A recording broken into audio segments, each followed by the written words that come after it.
So first and foremost, what is an automatic watch? So basically in the world of watches, you have two big families of watches. The first one is a quartz watch like this one, and this one is powered by a battery. And so that battery actually powers a tiny motor that will move the seconds head forward every second. And this is why you see it tick. This is not the case with mechanical watches. In that watch, you have only gears and parts that are moving around, so no electronics, no battery, no nothing. If you look closely, you will see that the second hand has a smoother sweep to it. It can tick for as low as 4 times a second, and it can tick up to the point where it's actually a perfectly smooth sweep. Most of the time though, you will find ticks from 6 to 8 times per second. So what's the difference between a hand winding and an automatic watch? The hand winding watches, again, as the name suggests, you have to wind them with your hand in order to start and to maintain the power reserve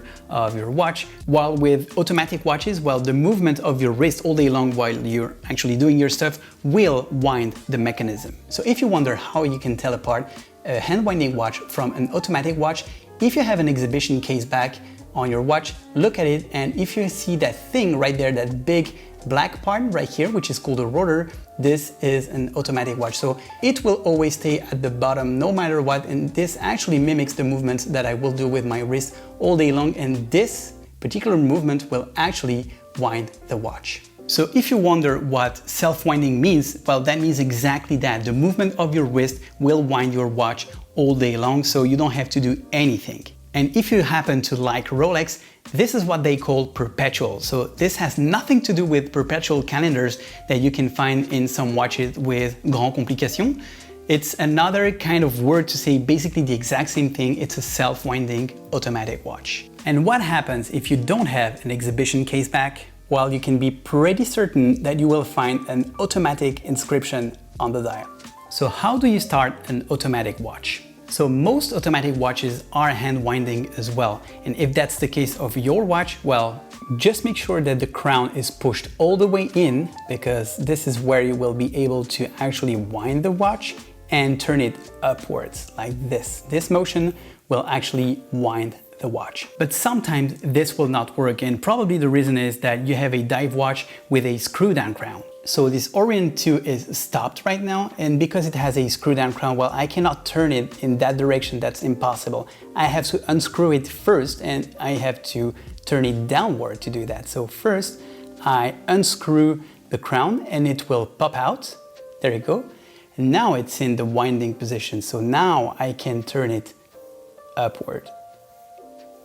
And by the way, if you wonder how to put this back into position, you have to push the crown and then turn upward like you would winding, but actually it will decouple from the winding mechanism and it will lock the crown. And some automatic watches are not hand winding. A famous example is the SKX line from Seiko, which is powered by the 7S26 movement. I happen to have the SKX 013 here, and it is not a hand winding movement, meaning that if I unscrew the crown, because this is a diver watch, and then I turn the crown like that, nothing happens. I can turn for hours and it will not wind the movement. Well, the only way to start this baby is to shake it. So if you shake it like that, it will actually make the rotor move inside the watch and it will start the movement.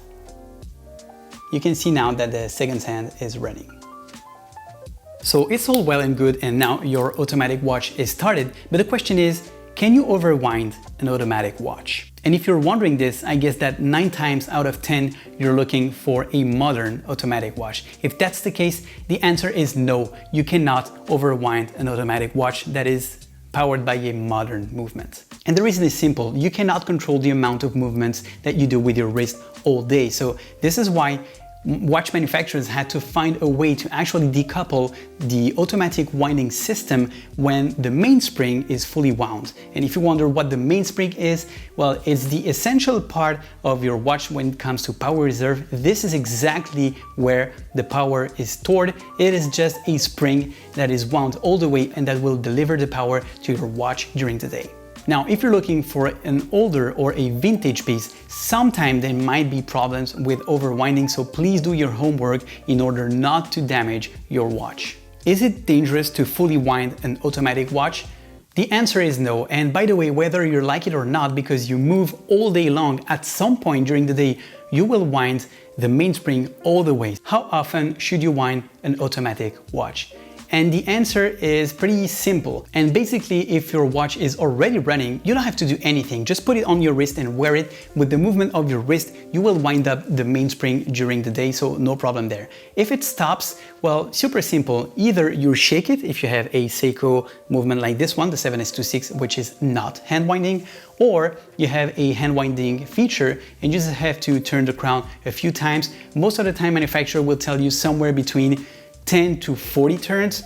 I guess that by turning the crown around 20 turns, you're good to go for at least a few hours, and just wearing your watch for a few more hours will actually fully wind the mainspring. Should I readjust the time in the morning when I wake up? Well, if the mainspring was wound enough for it to keep power during the whole night, you won't have to do it. Of course, this is an automatic watch. This is not a quartz watch, so it's not as precise. So if you want to get down to the second, you might have to adjust it. But if you don't care about that, it should be running just fine, and you will not have to set the time, the day, and the date when you wake up in the morning.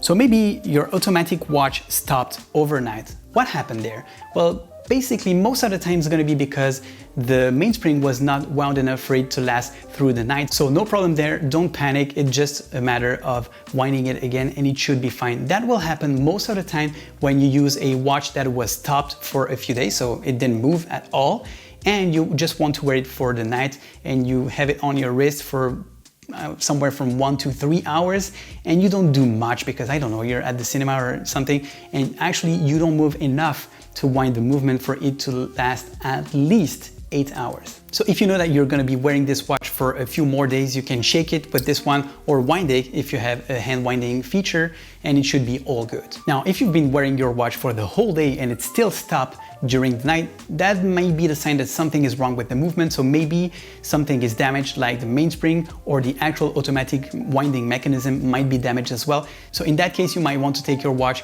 for a checkup and maybe a repair. Is it bad to let an automatic watch stop? And the answer is no. There is nothing wrong with your automatic watch stopping. Actually, some people prefer their automatic watch not to run, and so letting the watch sit and stop while they're not wearing it will actually prevent wear and tear from the movement actually working. This is how I do things, but you might want to have your watch always on time and always ready to go. So you might be wondering, should I get a watch winder? And as I just said, if you want your watch to be always ready when you want to grab it and just go, this might be the use case. Actually, I don't care. I do prefer to let my watch sit and stop and just set them again when I want to wear them. But if it's important for you, for your watches to be always ready, well, in that case, it would be better for you to get a watch winder, because it will wind your watch all the time, making sure that it's always running. Of course, it's gonna be off by a few seconds depending on the movement,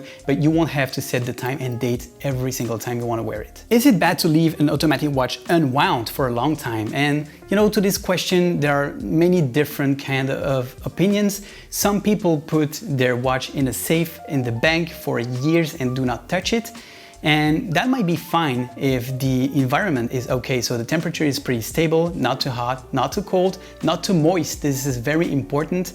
And some people do prefer actually to start and make the watch run every month, even if they don't wear it. And the reason is just to make sure that the movement is actually still running just fine, and at the same time making sure that the oils within the movement do not dry up. There are no hard and fast rules here. Just make sure that if you want to store your watch for many years, then it is stored in a proper environment. I keep my watch into rotation, so I really don't have to think about that, and I think that it's the case for most of us watch enthusiasts. And last but not least, is an automatic watch more trouble? And obviously it will depend. If you want something that is very precise, very accurate, and is always ready to go when you want to get a watch, maybe it's better for you to get an automatic watch or get a watch winder if you want to have an automatic watch. But truthfully, I don't care if my watch stops. I think that actually setting them to the day and the date and the time is part of the experience. There's something special, something unique